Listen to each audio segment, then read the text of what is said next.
Damn,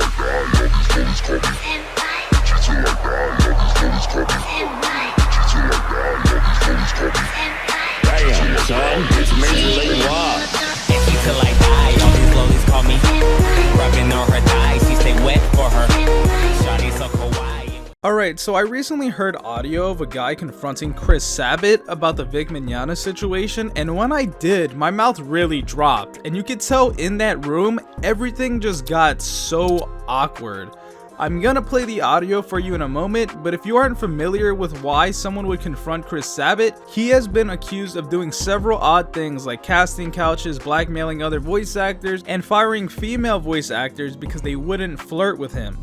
Vic Mignogna himself has also talked about how Chris Sabat was once thought of to be a friend, but ultimately turned out to be fake and had it out for him the whole time. Now, if you don't know who Chris Sabat is, he's the voice for like 1,000 freaking anime characters. If you watch anime, you've heard his voice. You might not know it's his voice, but you've heard his voice. His most famous characters: Vegeta, Yamcha, Piccolo, Zoro from One Piece, Captain Yami from Black Clover. He plays a lot of characters. Now, my opinion on all this is pretty much the same when it comes to my opinion on Vic.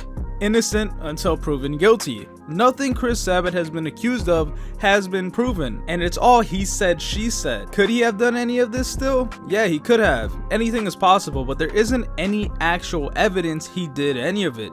It's all just people saying he did do it. Like how Vic was accused of doing things without any evidence either. Although when it comes to Vic, there's actually a ton of evidence that disproves a lot of things he was accused of.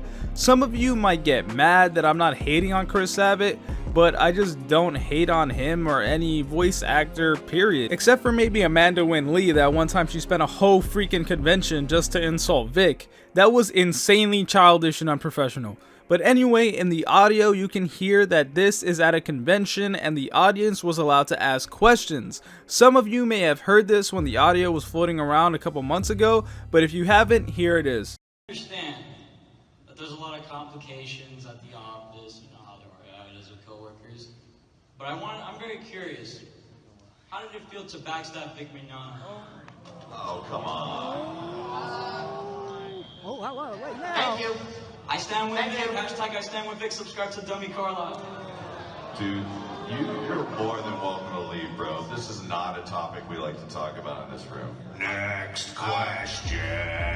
Now, do I support what this guy did? No, I don't. This guy's intentions were obviously not to stand up for Vic Mignogna. His intention was to get attention. He asked how it felt to stab Vic in the back, and then asked everyone to subscribe to his YouTube channel. Chris Sabat obviously didn't want to talk about that, and said that that's not a subject he wants to talk about. Although I did feel when he said next question in that voice he used, it did make things a little more awkward, even though he probably was trying to do the opposite of that.